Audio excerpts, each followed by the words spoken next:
So hello dear student, स्वागत है आप लोग को आपका चैनल शानू विथ स्टडी में। तो आज की इस वीडियो में आप लोगों को बताएंगे, तो आज हम क्लास 12 के जियोग्राफी यानी कि भूगोल का आपका जो है इंटरनेट वाला मॉडल पेपर जो ऑफिशियल बिहार बोर्ड जारी करता है उन्हीं का जो है हम क्वेश्चन जो है कवर करेंगे इस वीडियो में, यानी कि सब्जेक्टिव क्वेश्चन। ठीक है, जो कुछ ऐसे इंपॉर्टेंट सब्जेक्टिव क्वेश्चन होगा जो कि आपके एग्जाम में हो बहु यही प्रश्न आपको देखने को मिल सकता है, क्योंकि ये जो है अनुमान बिहार बोर्ड का खुद का है, क्योंकि वो मॉडल पेपर जो है जारी किया।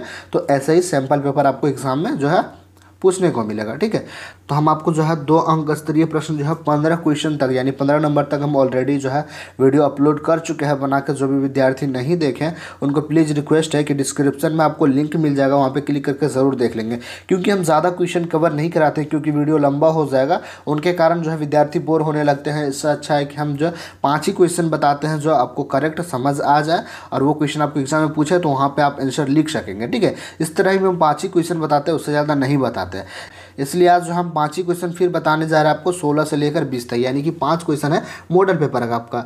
2 अंक का स्तरीय प्रश्न आपको 20 क्वेश्चन पूछता है। ठीक है, यानी कि आपका ज्योग्राफी में 20 क्वेश्चन पूछता है, उनमें 15 का आंसर आपको शायद देना पड़ता है। ठीक है, तो देख लीजिए यहाँ पे आपको जो है क्वेश्चन क्या हो जाएगा 16 नंबर का लघुत्तरीय प्रश्न, 2 अंक का स्तरीय प्रश्न। पूर्वी भारत की 2 जो है नदी बेसिनों, ठीक है, बेसिनों का उल्लेख कीजिए। आपका जो है अगला नेक्स्ट क्वेश्चन है जल संभर प्रबंधन क्या है। ठीक है, प्रबंधन क्या है। और 18वां क्वेश्चन आपका हो जाएगा बायोगैस क्या है। ठीक है, सबके बारे में आपको बताना है 40 से 50 शब्दों में। भारत के 2 जो है परमाणु ऊर्जा उत्पादक राज्यों के नाम लिखे। काफ़ी इजी क्वेश्चन है, थोड़ा याद रखना पड़ेगा आपको ये क्वेश्चन में। और आपका जो है 20 नंबर क्वेश्चन है सतत पोषणीय विकास क्या है। काफ़ी वीवीआई क्वेश्चन है सतत पोषणीय विकास, आपको जो हम समझना ज़रूरी है, हम समझाएंगे अच्छे से आपको। ठीक है, वीडियो को अंत तक बने रहें, इस तरह समझा देंगे कि आपको एग्जाम में यही क्वेश्चन अगर पूछेगा ये 5 में से, यानी कि अब ये 20 में से अगर आपको कोई भी क्वेश्चन पूछ लेगा तो आप एग्जाम में नहीं छोड़ेंगे, हमें इस बात की गारंटी है। चलिए आपका जो है 16 नंबर का क्वेश्चन देख लेंगे। पूर्वी भारत की 2 जो है नदी बेसिनों का उल्लेख करें। चलिए हम इनका आंसर देखेंगे। चलिए डियर स्टूडेंट, आपका देख लेंगे नेक्स्ट जो है 16 नंबर का आंसर। पूर्वी भारत के जो है 2 प्रमुख नदी बेसिन है। ठीक है, आपको यानी डैश देना है, उसके बाद 1 नंबर में आपको लिखना है गंगा नदी बेसिन। ठीक है, यानी कि 2 नदी प्रमुख नदी के बारे में आपको बताना है। देखिए प्रमुख नदी कोई सा भी आप ले सकते हैं। ठीक है, पहला तो आपका गंगा ही हो जाएगा, सबसे बड़ा नदी यानी लंबी नदी गंगा है और फेमस भी है काफ़ी, तो पहले गंगा लेना है। गंगा नदी बेसिन यह भारत की सबसे बड़ी नदी बेसिन है। बेसिन नहीं भी लगाएंगे तो चलेगा, यह भारत की सबसे बड़ी नदी है और पूर्वी भारत के कई राज्यों से होकर बहती है। इतना लिखे आपका जो है यानी 1 नंबर यानी फिक्स हो गया है।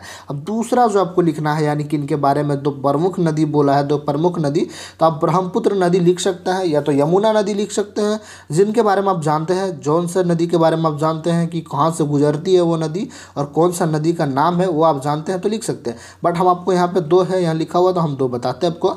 ब्रह्मपुत्र नदी बेसिन, बेसिन नहीं भी लिखेंगे तो चलेगा, हम आप पहले ही बता चुके आपको।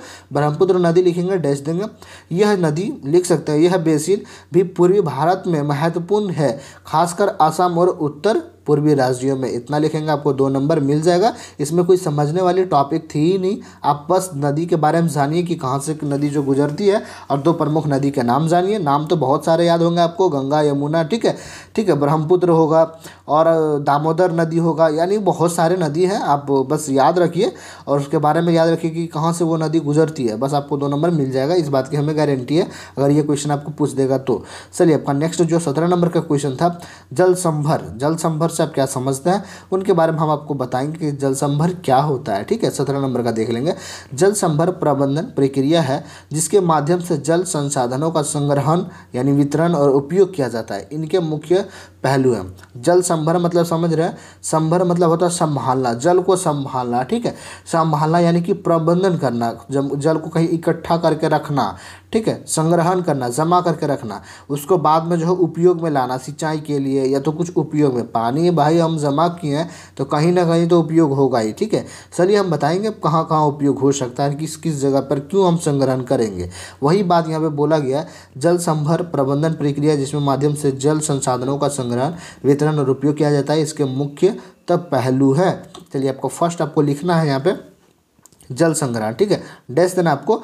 वर्षा जल, नदी जल और जो है भूमिगत जल को संग्रहित करना। जल संग्रहण मतलब ये होता है जमा करना, जल को जमा करना। तो कौन कौन सा हम जल को जमा कर सकते हैं? वर्षा वाला जल जमा कर सकते हैं, नदी वाला जल जमा कर सकते हैं, आएगा तो बहते हुए। भूमिगत जो धरती के अंदर कुआं वगैरह से जो होता है या बोर वगैरह बोरिंग वगैरह कराते हैं वो जल को संग्रहित कर सकते हैं। ये जो है तीनों आपको लिखना है संग्रहित जल में। दूसरा आपका जल संरक्षण। जल संरक्षण मतलब समझिएगा क्या होता है, जल के उपयोग को कुशल, ठीक है, और टिकाऊ बनाने के उपाय। यानी जल संरक्षण वो चीज़ होता है कि जल को जो है सुरक्षा प्रदान करना, सुरक्षित रखना, ठीक है, वैसा कर देना जो कि जो वो उपयोग में आए, टिकाऊ रहे जल, यानी कि दूषित ना हो जल। जल दूषित होगा तो बेकार हो जाएगा, हम लोग उसको यूज़ नहीं कर सकते हैं। तो इसके अच्छा उसको जो है फ्रेश रखना।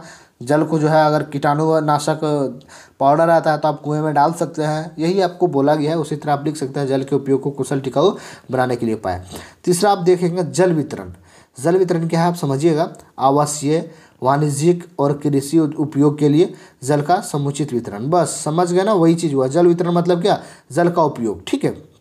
तो जल का उपयोग कहाँ पे होता है, आवासीय, ठीक है, जहाँ पे आप रह रहे हैं, ठीक है, कुछ घर वगैरह मतलब कुछ काम है तो आपको जल यानी कि आज समझ लीजिए बिना जल का कोई दुनिया ही चलने वाला नहीं है, ठीक है। सपोज डेट तो दुनिया चलता ही नहीं है जल के बगैर, हर काम में जल की आवश्यकता होती है। तो वहीं पे लिखा गया आवासीय और वाणिज्यिक, ठीक है, वन वगैरह में, ठीक है, वन वगैरह में आपको जल की आवश्यकता पड़ती है। कृषि, आप कृषि करते हैं, खेती बाड़ी, तो वहाँ पर भी जल की आवश्यकता पड़ती है। तो वहीं पर बोला गया आवासीय, वाणिज्यिक और कृषि उपयोग में लिए जल का जो है समुचित वितरण। इतना लिखेंगे आपको जो है, यानी कि आपका 3 पॉइंट हो चुका है ऑलरेडी। नेक्स्ट जो आपका पॉइंट है 4 नंबर का, बाढ़ प्रबंधन, ठीक है। बाढ़ प्रबंधन यानी कि अत्यधिक वर्षा और बाढ़ के जो है जल का प्रबंधन। बाढ़ प्रबंधन मतलब ये होता है कि अत्यधिक वर्षा हो जाए, बहुत ज़्यादा वर्षा हो रहा है और उसमें बाढ़ के कारण जो है जल का प्रबंध हो गया, बहुत सारे जल आ गया। प्रबंधन मतलब क्या हो गया, बहुत सारे, ठीक है, बाढ़ बहुत सारा आ गया है तो जल का जो हम प्रबंधन कर सकते हैं। क्यों, क्योंकि बहुत अधिक वर्षा हुई है, बाढ़ भी आया, तो यहाँ पर लिख देंगे अत्यधिक वर्षा और बाढ़ के जल का प्रबंधन, ठीक है। चलिए आपका नेक्स्ट देख लेंगे 5 नंबर का। 5 नंबर आपका क्वेश्चन का यानी कि टॉपिक हो जाएगा वो उसका, ठीक है, विशेषता प्रदूषण नियंत्रण, ठीक है। प्रदूषण नियंत्रण क्या है, प्रदूषण नियंत्रण तो हर विद्यार्थी को मालूम ही होगा कि प्रदूषण को कैसे हम नियंत्रित कर सकते हैं, रोक सकते हैं, ठीक है। तो देखिए यहाँ पे बोला कि आप डैश लिखेंगे, जल प्रदूषण को रोकने और नियंत्रित करने के उपाय। क्या क्या उपाय है बताया हुआ है यहाँ पे, आप लोग उपाय भी सुन लीजिए।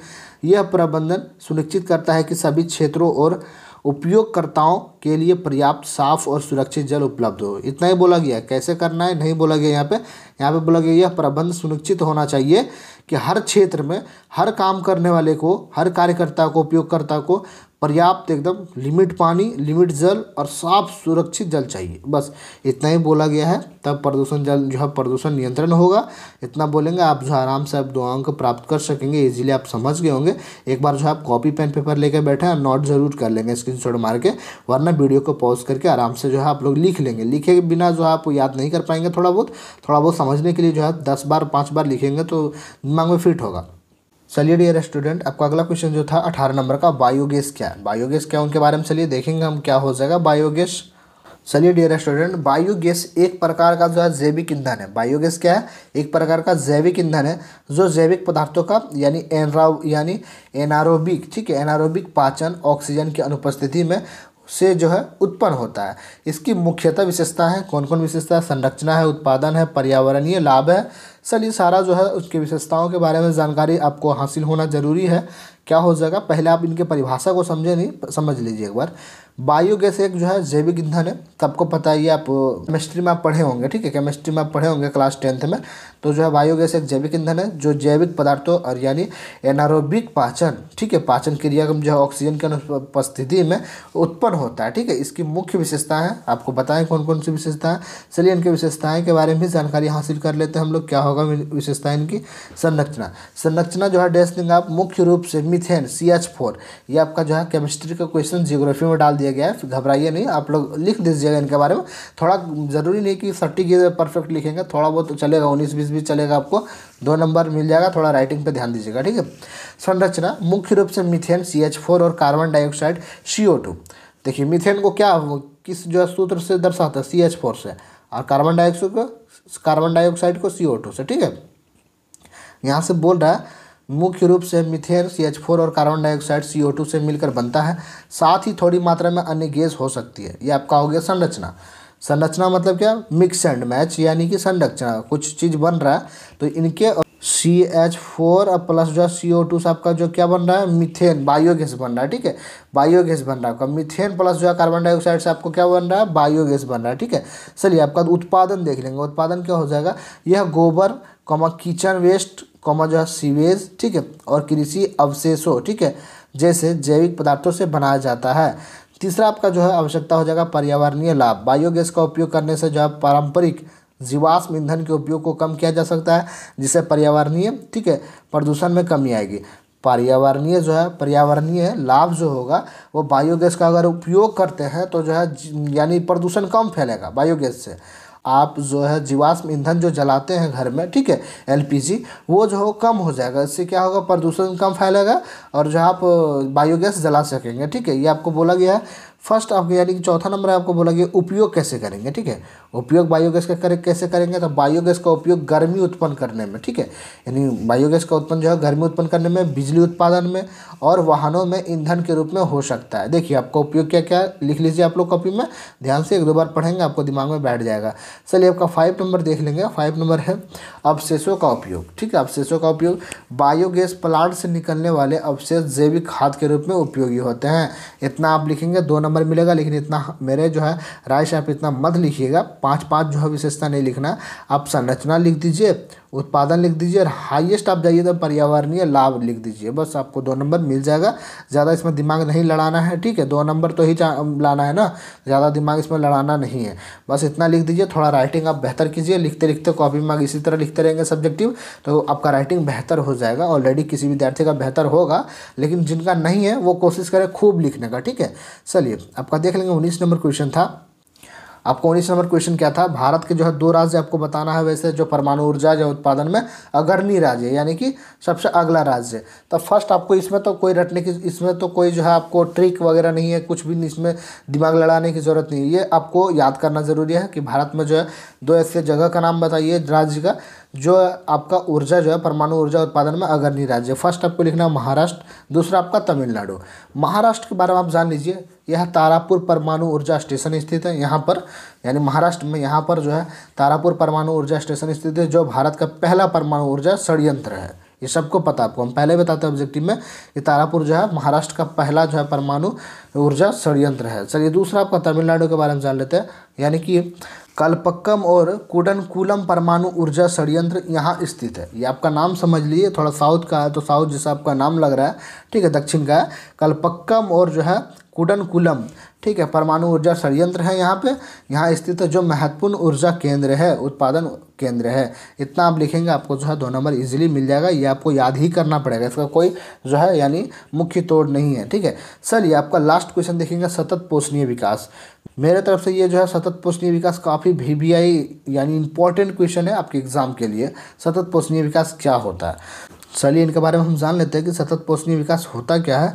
सतत पोषणीय विकास यानी कि एक ऐसा दृष्टिकोण है जो स्वास्थ्य, ठीक है, स्वास्थ्यप्रद और जो है पोषक आहार, ठीक है, पोषक आहार की उपलब्धता को सुनिश्चित करते हुए पर्यावरणीय स्थिरता को बनाए रखने पर जोर देता है। इसके मुख्य पहलू हैं, देखिए सतत पोषणीय विकास यहाँ पे लिखा गया है, एक ऐसा दृष्टिकोण है जो स्वास्थ्यप्रद और पोषक आहार की उपलब्धता को सुनिश्चित करते हुए पर्यावरणीय स्थिरता को बनाए रखने पर जोर देता है। इसके मुख्य पहलू हैं, ठीक है। चलिए आपका मुख्य विशेषता देखेंगे सतत पोषणीय का, ठीक है। सतत पोषणीय का मुख्य विशेषता आपका है पोषण सुरक्षा। देखिए पोषण सुरक्षा में आपको लगाना है यानी सभी लोगों को पर्याप्त सुरक्षित और पोषक आहार की उपलब्धता। देखिए हम सारा जो हम यानी कि सारा जो है इतना बड़ा क्वेश्चन को एक ही छोटा ट्रिक में आपको समझा देते हैं कि सतत पोषणीय विकास कहते हैं किनको है। देखिए आप अभी 2024 के समय में जी रहे हैं, ठीक है, आप जी रहे हैं, अभी पढ़ रहे हैं, अभी 12th में हैं आप, यानी कि आप जो है 10 साल के बाद मैरिड लाइफ में जाएंगे, ठीक है। तो आपके जो फैमिली जनरेशन जो आपका बढ़ेगा तो आप उनके लिए क्या करके रखेंगे, ठीक है, कुछ करके तो रखेंगे ना कि आपने बेटा बेटी के लिए कुछ तो घर वगैरह मकान वगैरह ये तो ज़मीन वगैरह कुछ भी तो करके रखेंगे उनके लिए, वही आपका सतत पोषणीय विकास है। अगर आप उनके लिए कुछ नहीं करके रखते हैं तो ये सतत पोषणीय विकास नहीं है। उनके लिए अगर करके रखते हैं तो सतत पोषणीय विकास है, यानी कि भविष्य के लिए आप जो कुछ जमा करके रख रहे हैं अभी अभी यानी कि अभी के ज़माने में जनरेशन में, तो वो सतत पोषणीय विकास है। ये आपके ऊपर नहीं लागू होता, ये सरकार के ऊपर लागू होता है कि पूरा भारत में सतत पोषणीय विकास कैसे होना चाहिए। तो सरकार एक जो है बजट बनाती है, डेटा बनाती है कि हमारे भारत के लिए जो है कुछ ऐसा किया जाए जो कि आज से 50 साल, 60 साल, 100 साल के बाद भी वो जो है काम आ जाए। ठीक है, वो आगे चल के जो है 100 साल के बाद भी काम आए, या कोई देखे कुछ ताजमहल बनवा दिए तो अभी तक तो वो देख रहा है। तो कुछ विकास ऐसा होना चाहिए जो कि सतत पोषणीय हो, यानी कि आगे आने वाली पीढ़ी भी उसको मतलब यूज़ कर सके। ठीक है, ऐसा यानी ब्यौरा बनाना चाहिए सरकार को, उसको बोला जा रहा है। तो वही यहाँ पे बोला जा रहा है पोषक सुरक्षा, यानी पोषक सुरक्षा, सभी लोगों को पर्याप्त, सुरक्षित और पोषक आहार की उपलब्धता। दूसरा आपका टिकाऊ कृषि प्रथाएं। ठीक है, तो कृषि उत्पादन को ऐसे तरीकों से बढ़ाया, यानी कि बढ़ावा देना जो पर्याप्त के लिए सुरक्षित हो। तीसरा आपका है खाद्य अपव्यय में कमी। देखिए आपको डैश देना है, खाद्य उत्पादन, प्रसंस्करण, परिवहन और खपत के हर चरण में अपव्यय, ठीक है, अपव्यय को कम करना। इतना आप लिखेंगे, यानी इतना ही लिखेंगे, 3 ही विशेषता लिखेंगे और प्लस उस सतत पोषणीय विकास क्या है वो लिखेंगे, आपको 2 नंबर मिल जाएगा। फिर भी आपको बिहार बोर्ड जो है मॉडल पेपर में आपको आंसर दे दिया है, तो पढ़ लेना ज़रूरी है, थोड़ा जानकारी ले लेना भी ज़रूरी है। चलिए आपको 4 नंबर देख लेंगे, विशेषता पारिस्थितिकी और जैव विविधता का संरक्षण। यह आपको लगाना डेस देके, प्राकृतिक संसाधनों का संरक्षण और जैव विविधता को बनाए रखना, इतना लिखेंगे। और नेक्स्ट आपका जो 5 नंबर का जो है आपका यानी विशेषता समावेशी और समग्र विकास, सभी समुदायों तक पोषण संबंधी संसाधनों की यानी पहुंच सुनिश्चित करना। ठीक है, यहाँ पे यही बोला जा रहा है, इतना पॉइंट है, आप एक बार जो है कॉपी में नोट कर लीजिए ताकि आपको जो है समझ आ सके क्लियरली। ठीक है, क्लियरली आपको समझ आ सके, नोट कर लीजिए कॉपी में। और हाँ, ध्यान रखिए, आप नोट करने से नहीं होगा आप लोग, बल्कि जो है आप एक नहीं बल्कि 10-10 बार जो है वही सब्जेक्टिव को लिखिएगा। उससे क्या होगा, आपका जो है यानी सब्जेक्टिव क्वेश्चन पे पकड़ बनेगा और याद भी हो जाएगा और समझ भी आ जाएगा। और दूसरा आपका फ़ायदा होगा, राइटिंग बैठ जाएगा। और तीसरा आपका फ़ायदा होगा, कलाई हाथ वगैरह दर्द नहीं करेगा, आप सब्जेक्टिव खूब धड़ के लिखेंगे वहाँ एग्जाम में। ठीक है, तो ये चीज़ ज़्यादा कोशिश करें, कॉपी पेन पेपर पर जो है नोटबुक में ज़रूर लिखते चलें। ठीक है, छोड़े मत, आप देखने से क्या होगा भूल भी सकते हैं। ठीक है, देख लीजिए हम पूरा जो यानी कि आप जो है यानी बिहार बोर्ड जो ऑफिशियल मॉडल पेपर इंटरनेट वाला जारी करता है उनका टोटल यानी कि 2 अंक स्तरीय प्रश्न हम कवर करा दिए। नेक्स्ट आपका जो अगर विद्यार्थी लोग कमेंट करेंगे, नेक्स्ट आपका जो है 5 अंक स्तरीय प्रश्न यहाँ पे बचा हुआ है मॉडल पेपर का। अगर विद्यार्थी कमेंट करेंगे कि 5 अंक स्तरीय प्रश्न भी सर जो है कवर करा दीजिए एक्सप्लेन करके, तो हम कोशिश करेंगे कि 5 नंबर वाला भी कवर करा देंगे। ठीक है, 5 नंबर वाला क्या होता है, थोड़ा लॉन्ग होता है, वीडियो बहुत ज़्यादा लंबा चलेगा और थोड़ा समझ क्या होता है उसमें विद्यार्थी ज़्यादा बोर हो जाएंगे। अगर 5 नंबर का अगर आप लोग जो है एक्सप्लेन करके यानी कि वीडियो चाहते हैं तो आप लोग कमेंट करके ज़रूर बताएंगे। और देख लीजिए हम नेक्स्ट यानी कि आपका जो है पॉलिटिकल साइंस अगर कोई विद्यार्थी लिया हुआ है, हिस्ट्री लिया हुआ है, ठीक है, यानी कि आपका दर्शन शास्त्र, फिलोसॉफी, साइकोलॉजी, सोशोलॉजी, कोई सा भी आप सब्जेक्ट लिए हैं कमेंट करके बताइएगा। हम हर सब्जेक्ट का ऑब्जेक्टिव एंड सब्जेक्टिव की वीडियो ऑलरेडी चैनल पे अपलोड कर चुके हैं, जाके जो है चैनल पे विजिट कीजिए, प्लेलिस्ट में जाइए, पूरा वीडियो को देखिए, चैप्टर वाइज ऑब्जेक्टिव देखिए, आपका नंबर बेस्ट आएगा, यानी एग्जाम में 100% 400 प्लस आएगा। ठीक है, आप तैयारी कीजिए, बेस्ट तैयारी कीजिए, थोड़ा लिखने पर ध्यान दीजिए। ठीक है, और जो शानू विथ स्टडी चैनल को जरूर सब्सक्राइब कर लेंगे ताकि हर वीडियो आपके पास पहुंचता रहेगा। ठीक है, तो मिलते हैं अगले वीडियो में, तब तक के लिए जय हिंद, जय भारत।